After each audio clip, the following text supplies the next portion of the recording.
Akhirnya kita masuk ke segmen terakhir. Jadi kita akan belajar airborne laser mapping systems dan remote sensing. Jadi dari tadi kita udah belajar motret, sekarang kita akan belajar, laser mapping dan remote sensing. Kenapa saya mengulang kalimat saya sendiri? I don't even know. Jadi kalau misalnya airborne laser mapping, dari katanya itu adalah udah laser ya, laser mapping. Jadi yang dia lakukan itu kayak kita kan sempat bahas laser scanner ya. Jadi kita mengirimkan, gelombang, I don't know, is it infrared kalau laser? Pokoknya laser lah pokoknya ya. Jadi ada yang dikirim dan dia akan terima balik.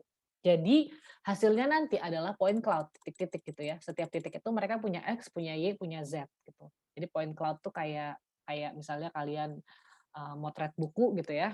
Buku ini diwakili oleh beberapa titik titik titik titik titik titik, nah nanti akan kebentuklah si buku itu. Nah, produknya kira-kira seperti ini, keren banget ya. Mahal, ya iyalah.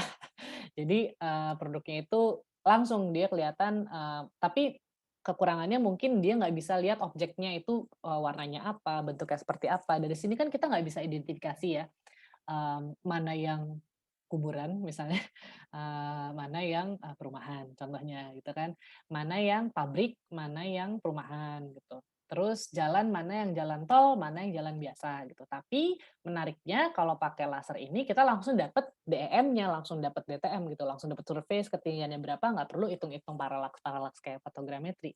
Jadi memang kalau misalnya kalian punya duit ya lakukan dua-duanya, laser juga, foto juga, oh dapet deh selesai semuanya gitu. Jadi ini lagi ya, jadi komponen utamanya itu apa, kita, kalau misalnya fotogrametri, itu energinya itu dari cahaya sebenarnya gitu ya. Jadi kita ngambil secara pasif sebenarnya. Sementara kalau misalnya si, laser, itu kita ngirim gelombang dan kita akan mendapatkan gelombang kembali ke sensor gitu. Nah, sekarang kalau misalnya kita memperlakukan dua-duanya, kita hapus semuanya, kita ambil si energi ini, matahari, lalu kita balikin energi matahari lagi-lagi ke si sensor, yang sensornya itu adalah di sebuah satelit, yang dia itu jauh di sana. Inilah yang namanya remote sensing.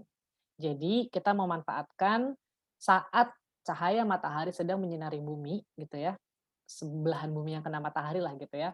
Dan saat si kamera itu ngambil foto cek cek cek cek, bukan kamera sih, ya sebenarnya kamera juga sih ya, sensor yang dari jauh sana gitu ya di satelit, itulah yang namanya remote sensing. Jadi penginderaan tapi dari jarak jauh gitu.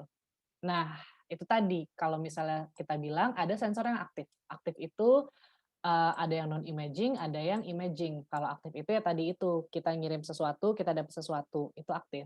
Kalau pasif itu, kita bener-bener cuma ngambil doang, kira-kira kayak gitu ya. Nah, ini yang sempat kita omongin tadi gitu ya. Jadi, mata kita tuh cuma bisa melihat cahaya tampak dari, nah ini yang tadi saya bilang saya nggak hafal ya, 400-an nanometer, I think sampai 700-an nanometer.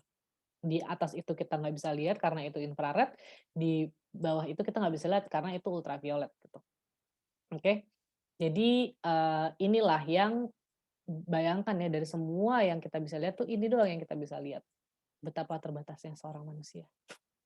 Jadi itulah yang, dimanfaatkan oleh fotogrametri dan fotografi dan mata kita sendiri, gitu.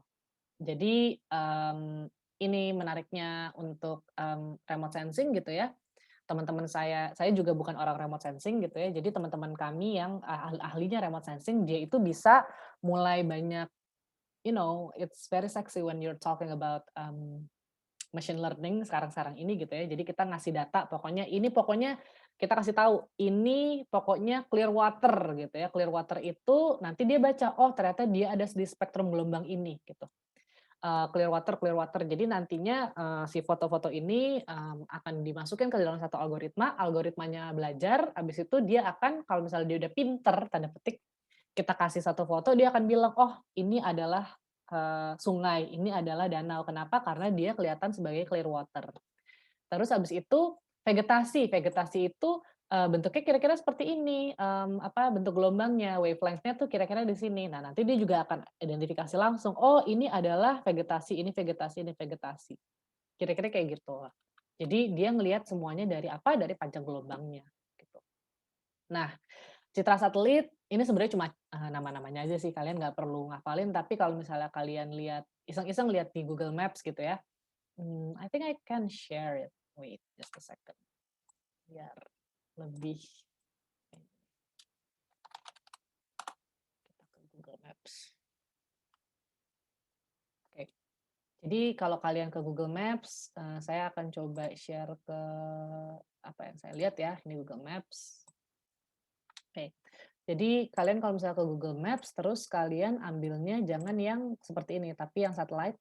Nah, dia itu biasanya di sini nih, ada tulisannya. Dia itu, dari mana. Nah, ini kita lihat dari CNIS gitu ya, CNES gitu. Nah, CNES itu, apa ya, dia itu kayak space agency-nya Prancis deh seingat saya gitu. Nah, kalau kalian lebih jauh lagi, image-nya beda lagi nih dari Terrametrics gitu kan. Mungkin kalian kalau jauh lagi ke sini, mungkin beda lagi Terrametrics. Mungkin kalau misal lebih jauh lagi, oh dia masih Terrametrics. Mungkin saya pergi ke arah UK gitu ya. Nah, langsung lihat ada NASA, ada Terrametrics dan lain-lain. Kalau misalnya kita zoom in ke satu area, misalnya ke Leeds gitu, karena saya dari Leeds. Nah, itu masih lihat, oh masih Terrametrics, makin deket lagi, kira-kira dari mana? Nah, lah makin banyak lagi nih, ada Infotera, Infotera Limited and Blue Sky Landsat, atau Copernicus, ada Maxar Technology, ada Geo Information Group. Jadi yang kalian lihat di Google Maps ini sebenarnya adalah gabungan dari banyak sekali peta, dari banyak sekali agency gitu. Nah, kita lihat lagi, ya ada CNES lagi, atau Airbus, ada Landsat gitu ya, ada Maxar. Lalu kita coba ke mana ya yang agak ekstrim, misalnya kita ke Sudan, serem ya. Oke, ini masih Parametrics, kenapa? Karena dia masih jauh-jauh, atau kita yang agak terlalu ekstrim lah, South Africa lah ya. Oh ini areanya masih area, bukan area kehidupan, kita cari yang area ada kehidupannya di Cape Town nih. Nah, itu ada lagi CNES, Airbus, Landsat, makin dekat lagi masih CNES. Nah, ini ada AFRIGIS gitu ya, dan lain-lain sebagainya. Jadi kalian bisa lihat-lihat gitu, di Google Maps sendiri itu tuh sebenarnya adalah sebuah basis data yang dikumpulin dari banyak banget banyak banget perusahaan gitu ya, disatu-satuin di situ dan pasti berat banget itu, komputer yang nyimpen semuanya. Iseng-iseng ke Melbourne gitu, dia dari mana, dia dari CNES lagi, dan lain-lain sebagainya. Oke, kita kembali ke, pelajarannya. Terlalu menyenangkan. Nah, jadi kira-kira seperti itu, lalu jenis-jenis satelitnya juga beda-beda. Kita juga punya ya, satelit 8A1 dan A2. Saya juga nggak tahu sih, saya nggak pernah make gitu ya data-data ini, tapi saya yakin ada yang memanfaatkan pasti gitu ya. Terus kalian ngerti.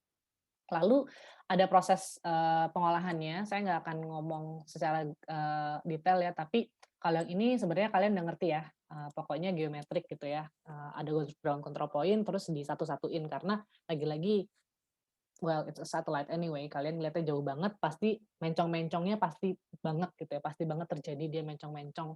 Lalu ada yang namanya radiometric correction. Jadi kalau misalnya geometrik itu adalah bentuk, radiometrik itu lebih ke kayak warna gitu ya. Apakah dia itu jadi kayak kita bisa lihat kontras gitu ya, enhancement kayak kalian ngedit foto aja sebenarnya, diterangin, digelapin, warna merahnya dikencengin, warna birunya dikurangin atau kayak gimana, kita kasih filter gitu ya. Lalu atmospheric correction kita kasih koreksinya seperti apa, kira-kira seperti itu. Nah, lalu ada yang klasifikasi, ada yang unsupervised, itu yang tadi, yang kayak machine learning, yang pokoknya mesinnya kita bikin pinter, lalu nanti dia akan mikir sendiri. Ada yang supervised, itu adalah kita yang klasifikasikan gitu. Itulah seluruh rangkaian kelas kita hari ini. Ini adalah buku-buku yang kalian bisa baca. Ini buku saktinya orang-orang fotogrametri ini, Wolf ini. Gila nih kalian udah punya. Dan ini adalah bukunya Pak Hasan dan Pak Kahar ya. Nah ini survei dengan GPS. Nah, ini tuh itu buku saktinya GPS juga. Jadi itu saja saya rasa, selamat ya kalian sudah melewati 1 semester dengan saya, yeay. Dan kalian sudah melewati 11 segmen dengan saya, ini mungkin kelas terpanjang kita dari awal sampai akhir. Mudah-mudahan, ilmu yang saya transfer ke kalian gitu ya, itu berguna dan memercikan rasa penasaran kalian terhadap banyak hal yang nantinya akan kalian hadapi di dunia nyata gitu ya. Jadi kalian kalau misalnya ngobrol sama orang-orang survei, at least nyambung lah gitu, "Pak ini minta diiniin, minta diituin," karena ujung-ujungnya orang-orang survei itu kan nyari duit juga gitu ya. Jadi itu aja dari saya, sampai ketemu di kelas, mudah-mudahan kita bisa diskusi, kita bisa tanya jawab, dan, saya selalu terbuka kalau kalian mau nanya-nanya hal apapun gitu ya, terkait, khususnya yang terkait kelas atau ya apa aja lah, kalian mau ngobrol apa aja juga, ya saya ladenin kalau saya bisa. Oke, thank you for your attention, kita ketemu lagi, saya nggak tahu kita kapan ketemu lagi, tapi terima kasih udah jadi teman-teman saya selama 1 semester ini. See you and good luck, selamat belajar.